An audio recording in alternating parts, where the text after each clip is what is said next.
Buster Keaton rules. This is the only radio show I ever bother to watch. You have a good choice in visual radio shows. You know, Gatorbox is a lot like the Twilight Zone in that regard. It's it's a radio show that turned into a visual piece that you can watch, and B, it's fucking terrifying. So I got those two things going for me. Welcome to the stream, everybody. I'm glad you could make it out this fabulous Friday night. This is GatorBox. I'm Draco, and this, of course, is GatorUnbox. Tonight's unbox thing is actually a piece of software, but we're not going to play or demonstrate the software at the same time because it's actually still sealed in its original packaging, and that means that I haven't had time to open it up and look at the software and try to get it running. I haven't messed with it at all. So there's getting old software to work in a stream setting is a massive pain in the ass. So we're not going to do that tonight, but we're going to take a look at what's in the box. And this, what I have tonight, is SnapDragon, your child's first software. I believe this is some type of image editing software / educational software. What I found interesting is that I never really heard about this before. This was actually suggested to me by Fandramon, and she found this on shopgoodwill.com, which is Goodwill's. It's like an eBay website, but it's Goodwill stores throughout the country. And basically, if you've ever been to a Goodwill and you've wondered why they don't have any, like, you don't just walk in and see a fucking Nintendo NES anymore on the shelf with like games next to it. That just doesn't happen. You walk into the Goodwill and it's like, oh wow, it's racks upon racks of pairs of jeans and jorts from 1997 or earlier, and there's nothing in the store that I give a shit about. That's because Goodwill became privy to the fact that their more valuable stuff, they could make more money on it if they did like an auction style thing. So if you go to shopgoodwill.com, that's where all the video game stuff went. So you're welcome. Before we get into this, I have to give big props to Goodwill, because when I ordered this and paid for it and paid for shipping, the shipping was kind of crappy, but I figured, when is shipping not, when are you not getting fucked by shipping? When you order something, well, I guess that'd be Amazon Prime. If you got Prime, use your Prime sub on my channel. 2-day shipping. But when I paid for this, I actually got issued a refund through PayPal from Goodwill, because when they went to send this out, I overpaid on shipping. So they gave me like $3 back. They didn't have to do that, but they've earned my business forever just for that little gesture. I thought that was really cool. So shout outs to Goodwill. One thing I found interesting about this is that it's produced by MECC, the Minnesota Educational Computing Consortium. You might know them better as the creators of the Oregon Trail. The game that was supposed to be educational, to teach you about settler living in the United States in like the fucking 1800s or something. But really, the only thing anybody ever did with the Oregon Trail is they died a lot, and when it says, what do you want on your tombstone, you write pepperoni and cheese, because of the fucking Tombstone pizza commercials that were on at the time. I think I've told this story before. When I was a kid, I used to play Oregon Trail with like different modes. Like my friends and I would compete with each other, where we would put nothing in the wagon except for the people and set the pace to the fastest, and you don't stop anywhere, and you just see how far you can get before everybody inevitably dies. And then you just compare like the scores, who made the furthest distance, and that's who wins. And then we also did Doom mode, which is where you basically buy as many bullets as you possibly can, and you stop and you go hunting all the time. That's like all you do is you go hunting, and you can only take like 200 pounds of meat back with you whenever you go hunting. If you shoot more than that, the game will be like, oh, you shot 800 40 pounds of meat, but you can only carry 200 with you to the wagon. Well, what we do is we go through and murder everything and write down the big number. And then every time you hunt, you write down the big number until everybody dies, and then you add up your score, and then you find out who shot the most animals at the end. Like, that's the type of shit that we used to do. So anyways, that's Snap Dilly Dallion. This is SnapDragon. And one of the things I thought was interesting is that you get a free camera. It's not a digital camera, it's a film camera, and it takes 110 film, which I guess is the film size. I gotta be honest, I haven't used a film camera in quite some time. If you flip it over on the back, I mean, there's a lot of really nice artwork and characters on this. It's all kind of jacked up, the box is kind of squished, but this is your child's first learning friend. You can travel to exciting new places. There's not an exclamation point at the end of that sentence. It's just a statement. It's not really a, you know, whatever. There we go. Play with electronic building blocks. Arrange such things as animals, toys, and shapes by categories of size, use, color, and more. Develop important basic skills. It says snap color photos, where you can photograph animated scenes and create your own on-screen photo album.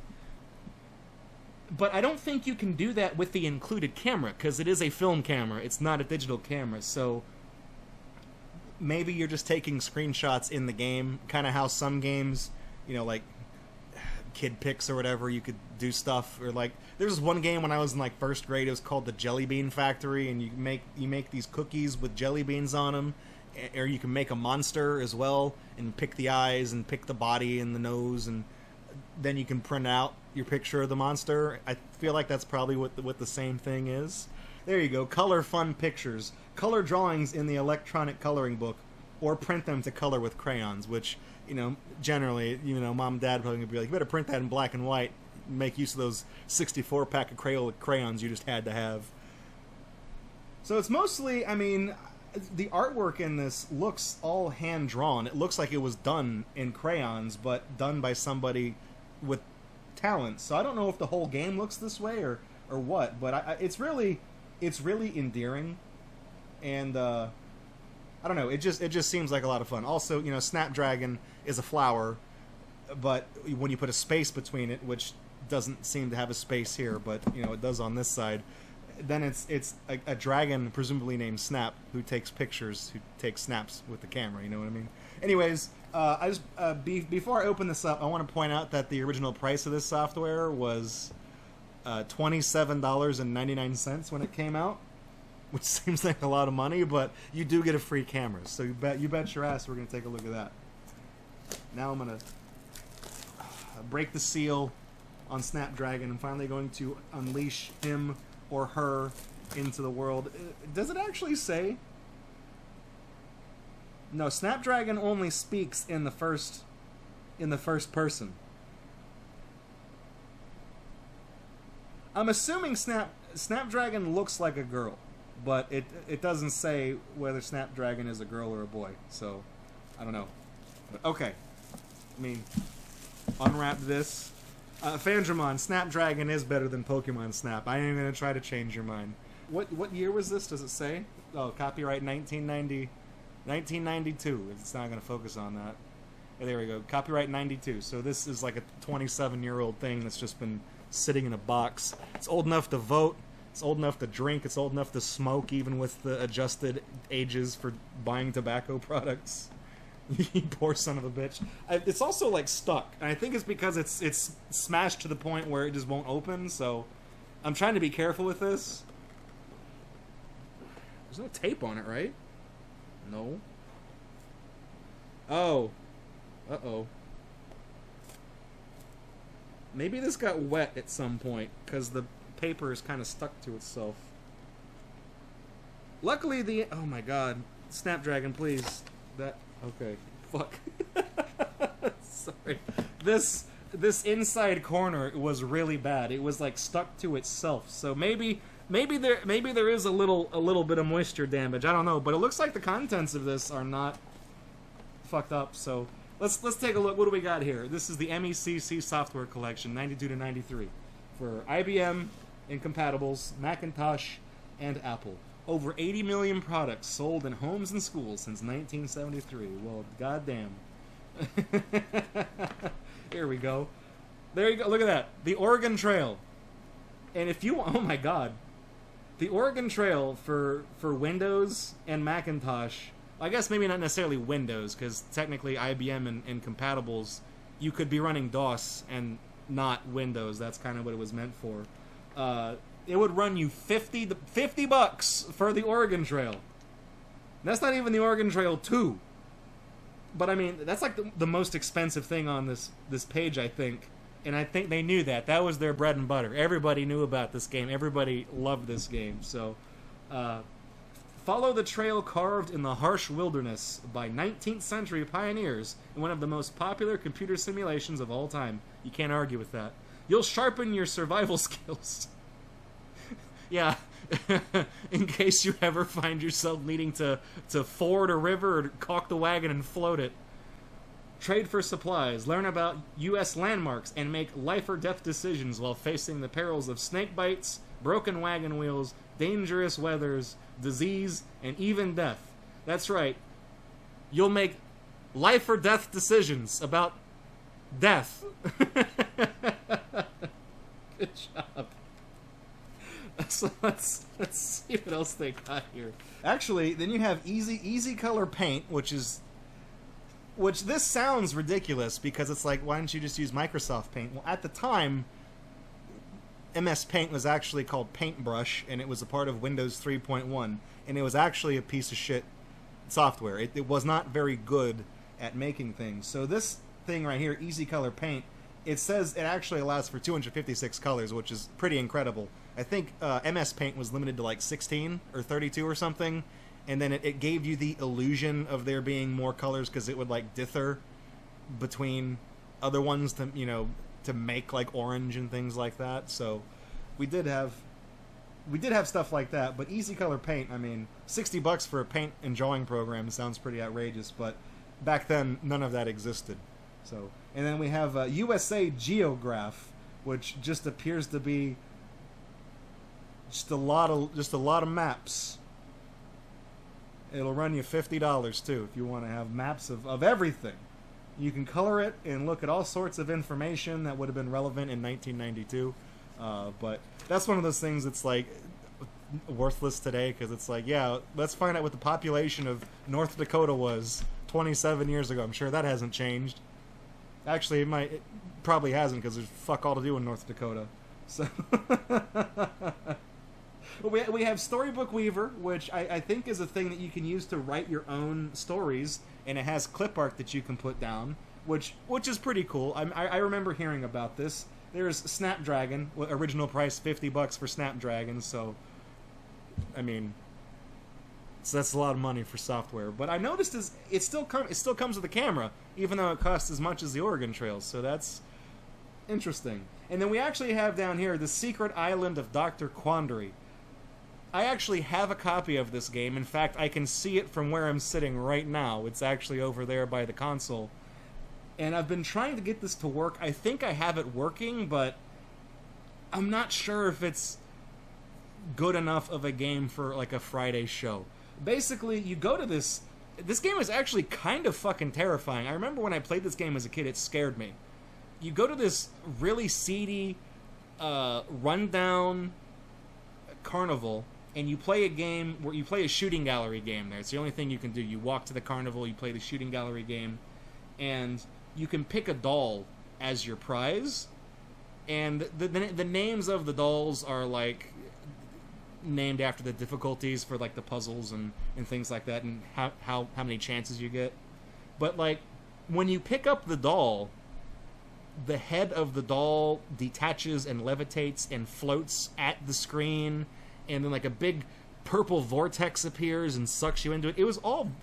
It's fucking scary because the entire game up to that point is in black and white, and it just has a really creepy atmosphere. I don't know if that was intentional, but it was very frightening when I was a kid, and I did not like that game. I've played it since, and it's still kind of creepy, but I'm not afraid of it, obviously, but I hadn't touched it in 25 years until just recently.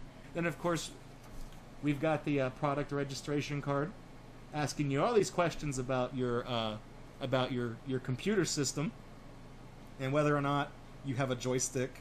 We got that.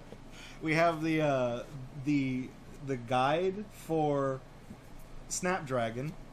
Oh, hey.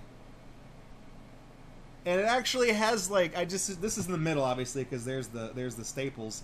There's a theme song to the game, apparently, and this is the sheet music to SnapDragon. That's fucking cool. Also, it refers to SnapDragon as a he, so I guess now we know what gender SnapDragon is. Wow, hang on. So that's the other half of the theme song, but then down here there's another song, the Deep Blue Sea, the bathtub song, the dragon lullaby, country dragon, hiking. It's got all the hits, okay? All the hits from the hit game, the hit MECC game SnapDragon, and then a song just called Space. That's actually really that's cool. You know, you don't usually see stuff like this. I mean, back then, there was actually, when people made software, you would get cool things with it, but I've never seen sheet music included as part of a game. I mean, I can't play any instruments, but if I could, hell, I'd play this. It sounds like fun. And I'm sure we're going to hear some of these throughout the game, so we have the sheet music here. And it looks like this game is not on CDs. These are actually floppy disks. Important. Read this before opening. The enclosed disc contained copyrighted information. By opening this envelope, you accept and agree to the copyright conditions and limited warranty as outlined in your product documentation. Okay. Sure. I don't know what I'm agreeing to. It's like the fucking iTunes end user agreement. Wasn't there some art installation where somebody like printed that out, like the entire iTunes agreement, and laid it out, like rolled it out, and it was literally like a mile long, or it was something outrageous. It was something crazy. Well, okay, good. I was about to say I got good news and bad news. Hang on. Shit. Okay.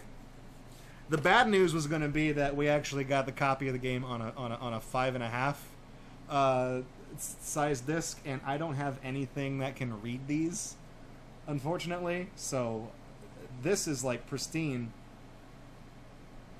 It smells like an old library, which is kind of weird. I don't know. It's weird. It smells like. I think Fandramon identified this smell in a previous stream as asbestos. So that's So we got that, but then I was gonna say the good news is we also got some 3 1/4 discs. It actually comes on 2 discs, and I mean these are brand new. I know this media deteriorates over time, but these are brand new. The labels are kind of like the glue on the labels is kind of doing that thing that Activision cartridges for the Atari do, where they kind of glaze over and get kind of spotty, but these probably should still work. And I do have a device that can read this size floppy disk, believe it or not. So I will mess around with it, and I'll try to get it working on like my 3.1 virtual machine. Barring that, I'll try it on DOSBox or something. So that's the discs. That's the good right there. Sheba smells like mothballs and cigarettes. It's weird what you're nostalgic for. Okay, so now down here, this. What the fuck? They make cameras that tiny? What the hell? Does this even fit film in it? It's so tiny. Look, it's muy pequeño. I was expecting it to be like, you know, at least the size of the cola can, because that's about as big as film cameras were. Holy shit, this is little. It takes it said 110 size film. Obviously, I'm used to like the regular, was it 35mm film or something like that, whatever it was called. That clearly would not fit in this. In fact, let's just admire the build of this camera. Let's zoom in. We got SnapDragon here, which is definitely begging for me to make it my new avatar. And then this is actually the film advance wheel down here, and it's not moving because I don't... You click the shutter and then... Yeah. I think because there's no film in it, it's not hooking onto anything, but that's how you would do it. So there's no flash. There's nothing. It's just this little shutter button. You spin that till it stops. It's like, it feels like a disposable camera, in other words. You know, you just do that until it stops. I would imagine there's actually people that are probably watching this right now that have never used a disposable camera in their lives, because that technology is so far gone. I mean, I think you can still buy them, and I think like Walmart and Walgreens will still develop them, but you have a fucking phone in your pocket. Nobody does that anymore. One thing I noticed about the front of this camera, though, if I can show this off, is I feel like there's a piece on the front that's missing. I feel like there's like a little hinged thing that's supposed to go down, and you can like pop it up, and it snaps into right here. I noticed it's not like defective, because if we look on the front, actually the product picture shows it without a cover too. So it's supposed to come that way, but yeah, that's interesting. And then this is how you open it from the back. There's a little thing. Look at that. So yeah, it takes tiny little film right there, and it's actually it has a cute little lanyard. Actually, it's more like a wrist strap that's in here. So yeah, you take this out, and then it. Wow. So I think you put the film in this side, and then as you advance the film, it brings it across and then rolls it onto this side. What fucking size film is this? That is insane. I've never seen film that tiny. How big are they when you develop the pictures? Is it like a postage stamp? Like, what the hell? I almost want to like use this. I want to take this out and I want to shoot a whole roll of film on this. All 7 pictures, however many you get, and develop them just to show you guys what it looks like. I might do that for a later GatorUNbox. I have no idea.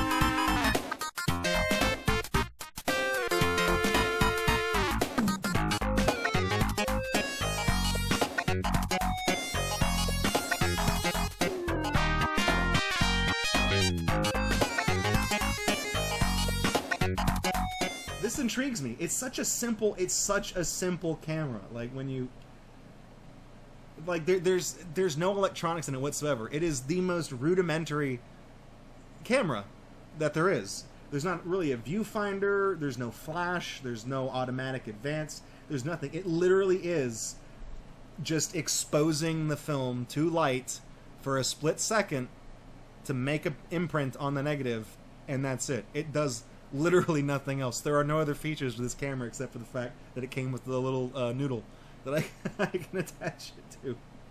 This is one of the most adorable and endearing things I've ever seen, and I think I like it more that it's just this tiny little rinky-dink thing and not like a proper full-size camera. I will say, looking at the box, I was expecting it to be bigger, but you know, that's what she said.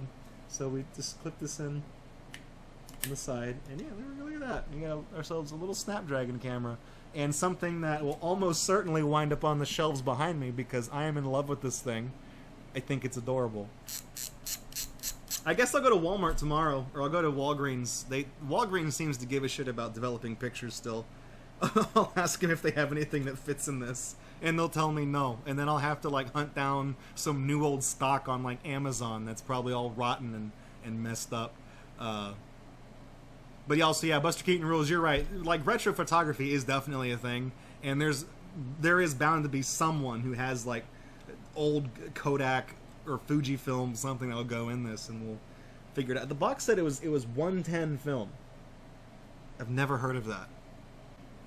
So it's like Amazon. It says Amazon's choice is a company called Lomography. and it's $19.88 for a roll of film.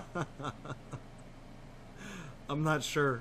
I mean, maybe it'll be cheaper at Walmart, but if it's buying old ass film, it's like not even. I mean, you can still buy 110 film cameras, and it seems like it's almost as cheap as well, cheap. It almost costs as much as the fucking film, but okay. Well, that's the SnapDragon. Hang on, let me get the cover to it. That's the SnapDragon software and camera bundle pack from MECC. I think this character is adorable, and even though it's like edutainment software aimed at like literal children, I would like to take a look at it someday just to see what it's all about. You know, like I said, there's so many neat little things that came with this. You know, you got a functional camera that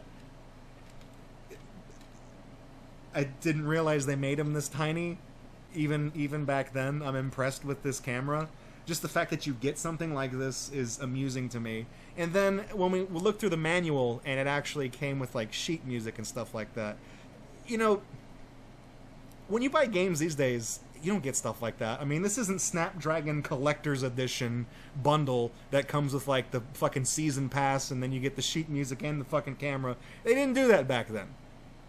What you got with this is just the regular ass release of the game, and you got the software, you got a camera, you got some neat sheet music in case somebody in your family is musically inclined. That's cool, and you know the fact that it's MECC, you know chances are it's gonna be decent stuff because there's not many things that they struck out on. So we're not gonna try out SnapDragon tonight on the stream or in this video if you're watching the offline part, but I would like to check it out someday and both check out the software as its own thing and also take some pictures with this and show you what the pictures look like. So you can look forward to both of those in the future. So I feel like this was a win. I bought this with Patreon money, and it went over way better than expected. I was expecting some software. I did know there was a camera in there, but this is adorable. So stay tuned for future updates on the world of SnapDragon. In the meantime, I'm going to put all this stuff back in the box as best I can, even though it's all smushed, and that doesn't want to go in there now that I've put the clip. Now there we go. That's how it was supposed to look when you got it. But all right, stick around. Let me put this back. In fact, I might be able to get this put away before I even have to. Look at that. Boom. It's like it was never open, except it was. So yeah, that's SnapDragon. Stay tuned to Gatorbox for further updates in the world of this adorable little dragon who comes with his own sheet music. Hey, thanks for checking out Gatorbox on YouTube. We really appreciate it. If you like what you saw and you want to kick around with us live, follow us on Twitch because we do this several times during the week.